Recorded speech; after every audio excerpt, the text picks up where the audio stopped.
안녕하세요.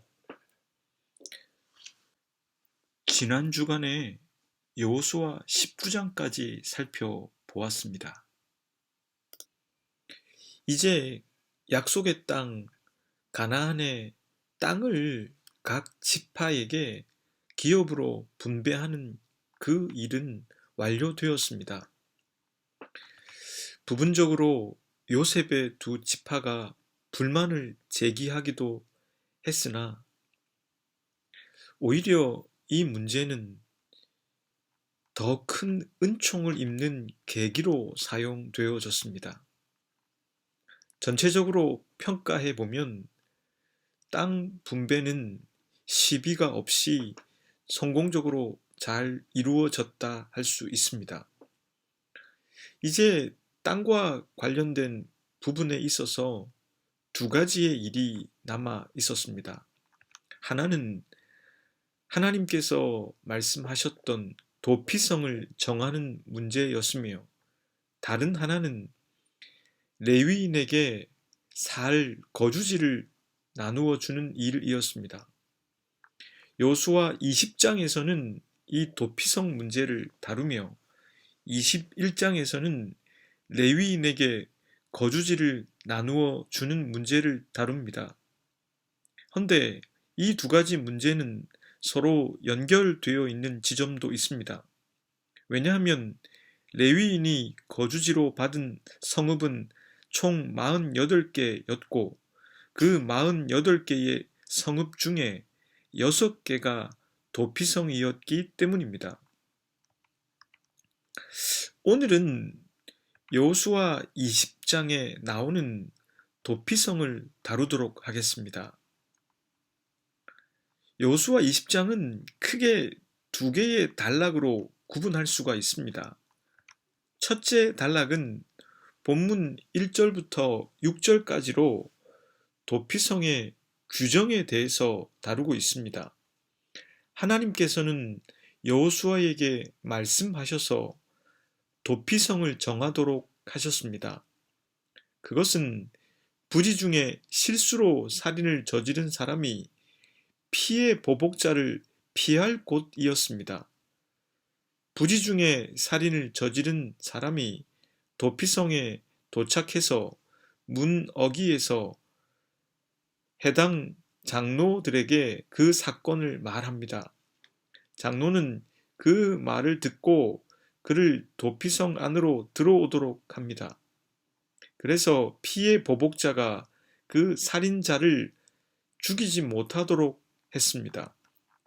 그리고 그 살인자는 회중 앞에서 재판을 받기까지 혹은 대제사장이 죽기까지 그 도피성의 거주지를 제한한 후에 살인자의 고향으로 돌아갈 수 있도록 정했습니다. 둘째 단락은 본문 7절에서 9절까지입니다. 이 단락에서는 도피성이 각각 어디였는지를 그 지명을 알려주고 있습니다.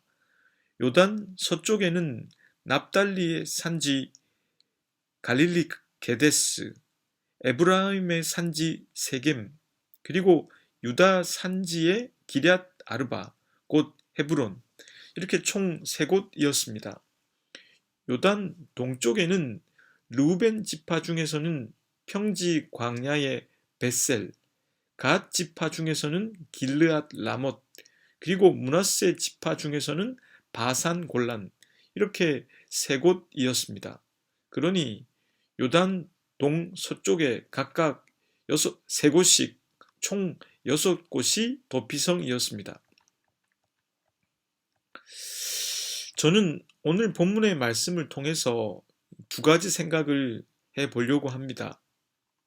두 가지 생각은 서로 연결이 되어 있습니다. 첫째는 도피성에 관해서입니다.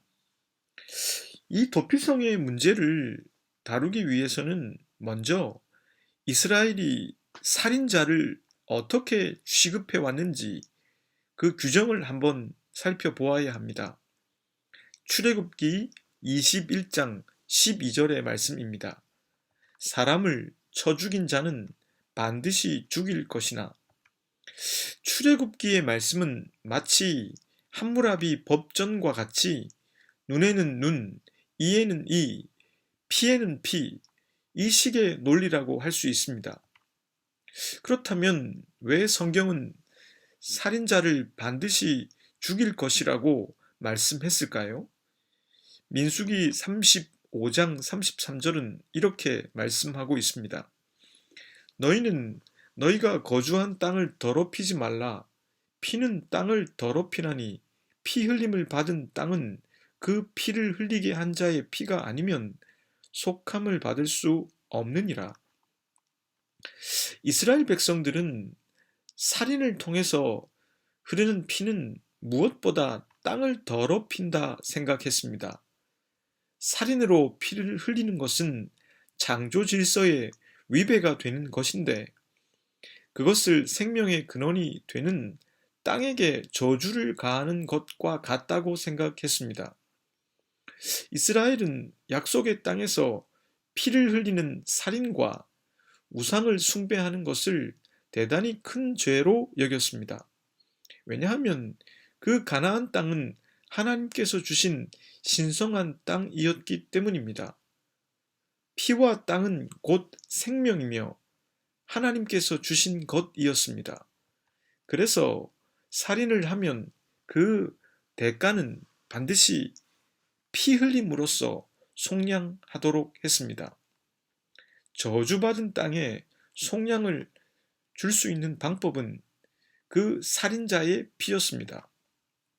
그래서 사람을 죽인 사람을 죽이는 피의 보복자, 즉 집행자가 필요로 했습니다.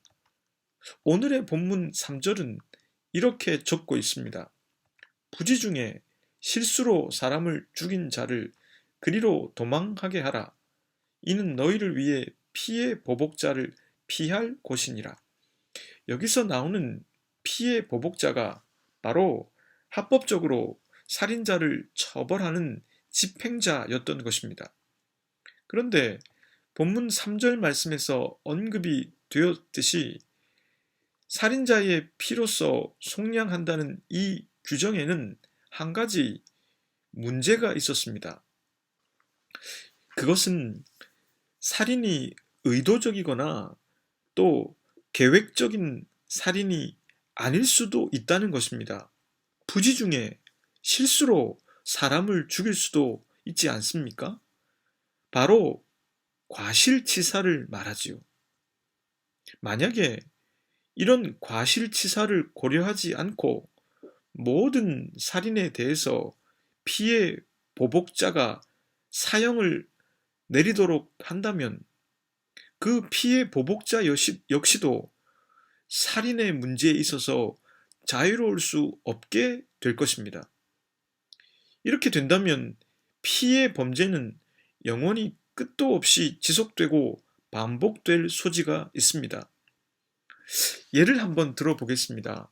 신명기 19장 4절에서 6절까지의 말씀입니다. 살인자가 그리로 도피하여 살만한 경우는 이러하니 곧 누구든지 본래 원한이 없이 부지 중에 그의 이웃을 죽인 일, 가령 사람이 그 이웃과 함께 벌목하러 살림에 들어가서 손에 도끼를 들고 벌목하려고 찍을 때에 도끼가 자루에서 빠져 그의 이웃을 맞춰 그를 죽게 함과 같은 것이라.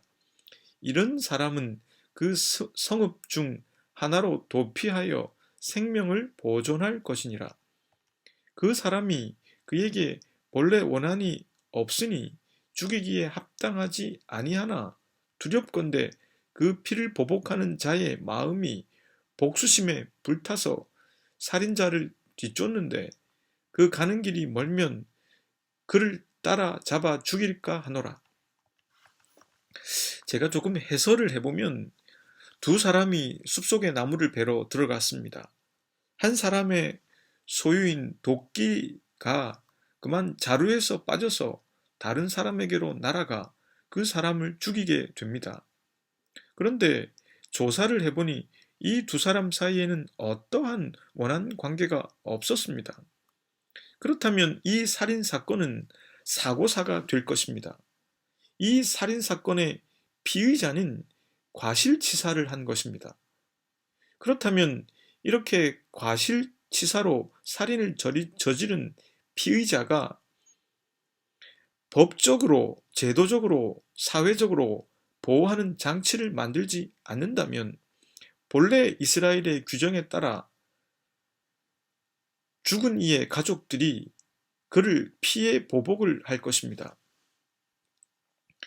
이런 배경 아래에서 여호수아 20장은 그러한 과실치사의 살인을 저지른 피의자를 보호하기 위한 장치로서 도피성을 만들었습니다. 본문 3절의 말씀을 다시 보겠습니다. 부지 중에 실수로 사람을 죽인 자를 그리로 도망하게 하라. 이는 너희를 위해 피해 보복자를 피할 곳이니라. 3절에 등장하는 피해 보복자로 번역된 히브리어는 고엘 하담이라는 단어입니다. 여기서 고엘이라는 말은 우리가 성경에서 자주 살핀 표현으로 옮기면 기업을 물을 자입니다. 이 단어는 우리가 룻기를 통해서 친숙해진 단어입니다. 형이 죽었을 때 그 동생이 형수를 취하여 자기 호적에 올리고 기업을 이어갈 수 있도록 한 제도였습니다. 이처럼 피해 보복자는 살인으로 죽은 이의 친족들로서 그 친족의 보복을 통해서 속량하는 사람을 말합니다. 그러니 피해 보복자는 죽임을 당한 이의 친척이 되는 것이지요. 본문 4절부터 6절까지를 통해서 어떤 절차를 거쳐 도피성에 들어오고 머무르게 되는지 설명해 주고 있습니다. 4절부터 6절까지의 말씀입니다.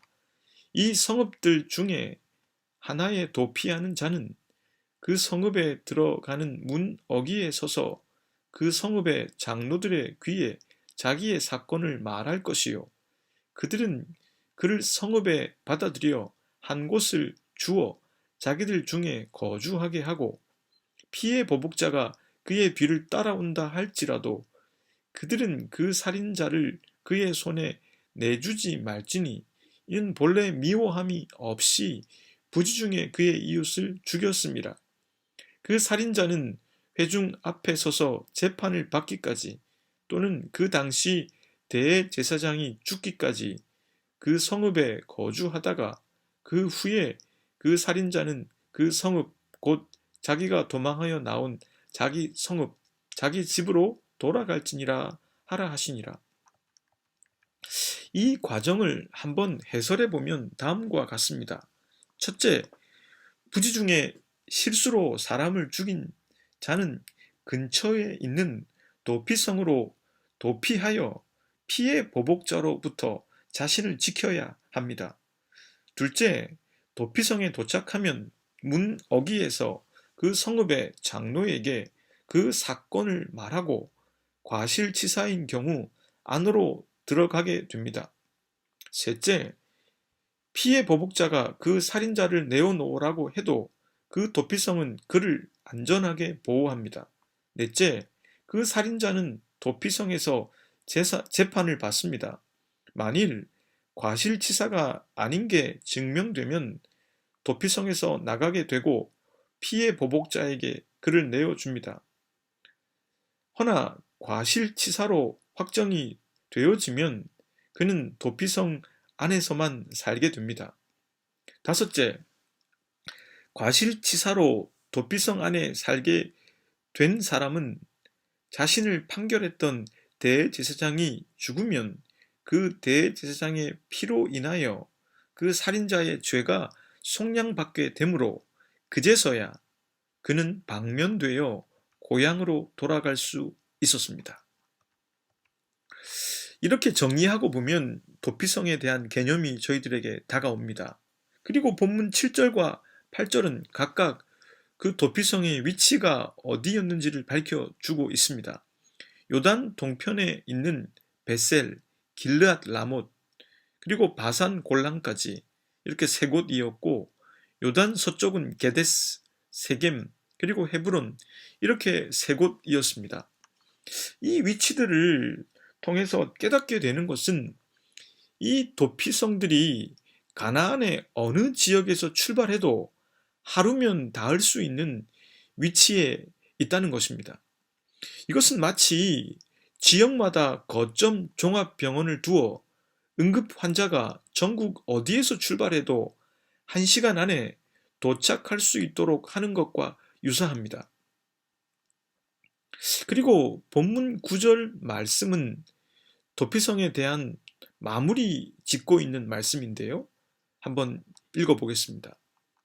이는 곧 이스라엘 모든 자손과 그들 중에 거류하는 거류민을 위하여 선정된 성읍들로서 누구든지 부지 중에 살인한 자가 그리로 도망하여 그가 회중 앞에 설 때까지 피해 보복자의 손에 죽지 아니하게 하기 위함이라. 이 도피성의 법은 비단 이스라엘 백성들에게만 국한된 것이 아니었습니다. 가나안 땅에 들어와 있는 객, 즉 이방인도 이 도피성의 제도와 법으로부터 보호를 받을 수 있었습니다. 라디오를 듣다 보니 이런 내용이 흘러나왔습니다. 한국 내에 불법 체류 중인 외국인이라고 해도 정해진 시간 안에 신고하고 코로나 백신 접종을 3차까지 완료하면 여러 가지 혜택과 법적인 보호를 해준다는 내용이었습니다. 비록 불법 체류자이지만 한국 땅 안에 있다는 이유로 이 같은 혜택을 입을 수 있도록 한 것입니다.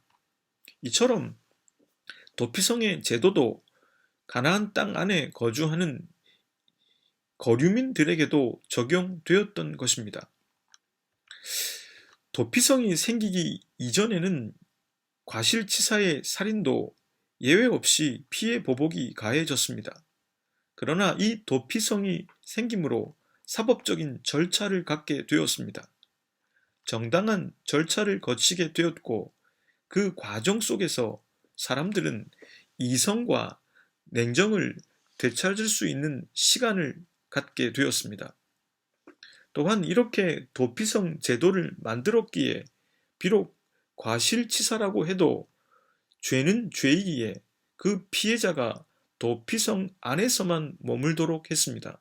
이것은 죄의 대가를 치르도록 한 것입니다.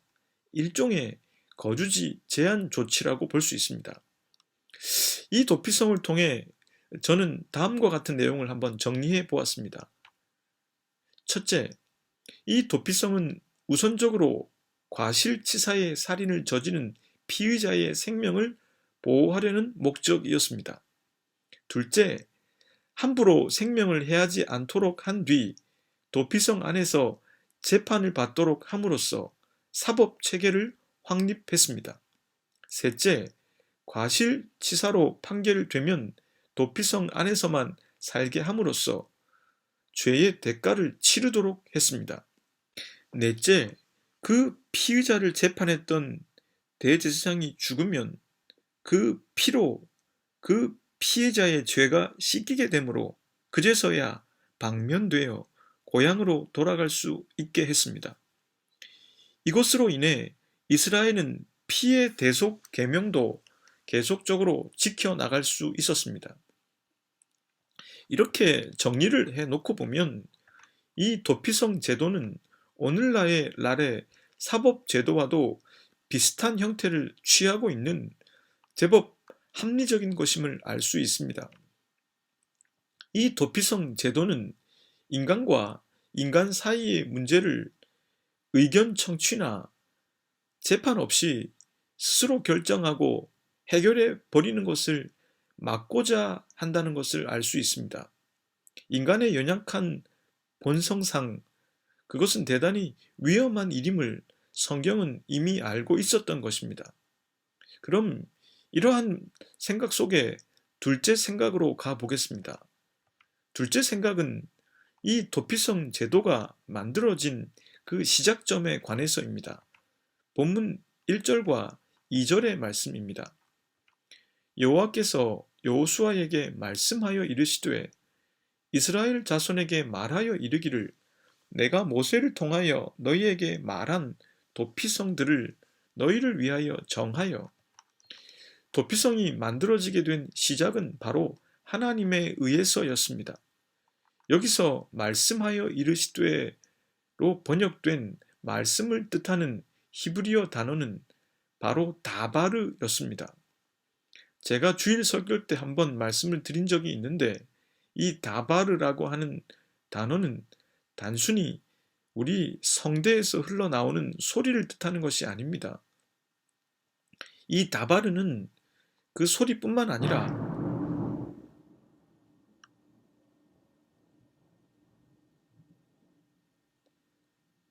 그런 말뿐만 아니라 그것을 이행한다는 것까지 포함한 단어입니다. 본문 2절에서도 실제로 하나님께서 그 도피성들을 정하셨다고 밝히고 있습니다. 하나님께서는 가나안 땅을 배분한 뒤에 사람과 사람들 사이에 있을 문제를 이미 알고 계셨고 그런 인간의 연약함을 돕기 위해서 이 도피성을 말씀하셨고 단지 말하는 것을 넘어서서 이행하도록 하셨습니다. 이미 이 도피성은 출애굽기 21장에서 하나님께서 이스라엘에게 미리 말씀해 두신 제도였습니다. 인간의 생존을 위해서는 땅이 꼭 필요로 합니다. 그러나 인간은 그 땅만으로는 살 수 있는 존재가 아닙니다. 하나님께서는 가나안 땅을 기업으로 받은 이스라엘 백성들이 도피성을 통해서 공의와 정의의 체계를 확립하도록 하셨습니다. 하나님의 목적은 그들이 살 영토만을 주신 것이 아님을 알 수 있습니다. 요한복음 10장 10절에 따르면 예수님께서는 생명을 얻게 하고 생명을 더 풍성하도록 하기 위해 오셨다 했습니다. 그처럼 하나님 아버지께서도 이 도피성 제도를 통해 단순히 살아갈 영토뿐만 아니라 더욱더 풍성한 생명을 이스라엘이 누리도록 하신 것이었습니다. 가나안 정복의 목적은 단순히 이스라엘이 생존할 영토를 제공하는 것만이 아니었습니다. 그랬다면 긴 계명들은 필요가 없었을 것입니다. 하나님께서 가나안 땅을 주신 것은 그 땅에서 하나님의 공의와 정의가 실현되기를 바라시는 목적이 있었습니다. 이제 땅의 분배를 넘어서 그 땅에서 살아갈 이스라엘 백성들이 공의와 정의와 질서를 세우도록 하신 것입니다. 도피성은 바로 그러한 의미를 갖고 있습니다. 이것은 이 땅의 교회들과 믿는 사람들이 앞으로 어떻게 해야 할지에 대해서 우리들에게 교훈을 주고 있습니다. 단순히 교회 건물을 짓고 교회가 땅을 소유하는 것으로는 교회라고 할 수 없습니다.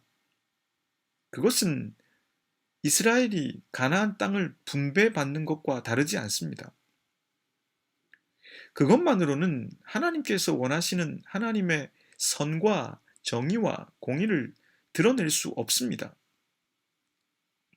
하나님께서는 당신의 백성들이 생명을 얻는 것뿐만 아니라 그 생명이 더욱 풍성하기를 원하십니다.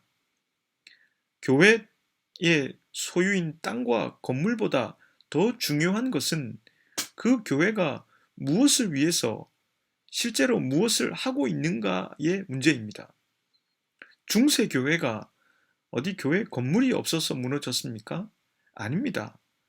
반대로 그 건물을 세우고는 그 건물과 교회를 유지하기 위해 많은 자금이 필요했기 때문에 면죄부를 판매하지 않았습니까? 이것은 정말 우리가 반면교사로 삼아야 할 역사입니다. 교회가 하나님의 선과 공의를 드러내는 것에 집중하지 않는다면 교회는 생명력을 잃어버리고 말 것입니다. 예수님께서는 자주 자신의 정체성을 의심하는 유대인들에게 이렇게 말씀하시곤 하셨습니다. 내가 하는 일이 나를 증거해 주는 것이다. 즉, 예수님이 행하고 있는 하나님 나라의 일이 바로 예수님의 생명력이라는 것입니다. 이렇게 생각해 보면 우리 교회가 이 시대에 무슨 일을 해야 할지 더욱 아리송해지기도 합니다. 정말 본질적으로 필요한 일이 아니라면 삼가 조심해야겠다는 생각도 듭니다. 잠시 저는 우리 교회가 이런 교회가 되기를 바라봅니다. 공의와 정의를 행하는 교회, 교회 그 자체의 영광이 아니라 하나님께 영광 돌릴 것을 생각하는 교회, 법과 상식을 지키는 교회. 하나님께서 저와 여러분들을 한 교회로 부르신 것은 그런 정의의 공동체, 공의의 공동체를 만들어 이 땅에 당신의 정의와 공의를 드러내라는 뜻이 아니겠습니까? 교회는 정의와 공의를 드러내는 곳이어야지 건물과 교회의 세속적 영광을 위해 그 정의와 공의를 포기하는 곳이 되면 안 될 것입니다. 잠시 여러분들께서 이런 교회가 되도록 기도해 주십시오. 잠시 뒤에 제가 기도하겠습니다.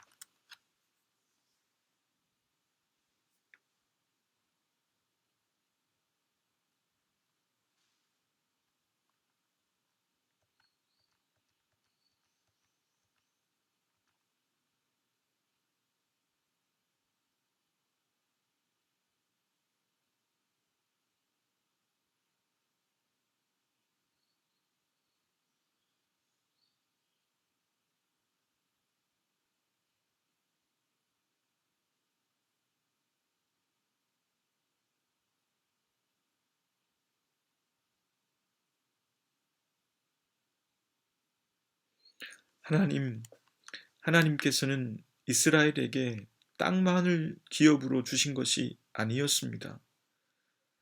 당신께서는 당신의 공의와 정의가 그 약속의 땅에서 구현되기를 바라셨습니다. 그동안 저희들은 가나안 땅을 얻는 이야기에 너무 집중하고 몰입했던 것이 아닌가 생각해 봅니다. 생존을 위해서는 땅도 필요하지만 하나님께서는 더욱 생명을 얻고 그 생명이 풍성하길 바라시는 분이십니다. 저희들이 개개인의 삶에서도 공의와 정의를 드러내게 해주시고 저희 교회와 이 땅의 교회들이 교회를 위한 교회가 아니라 당신의 공의와 정의를 드러내는 생명력 있는 공동체가 되게 해 주십시오. 예수 그리스도의 이름으로 기도드립니다. 아멘.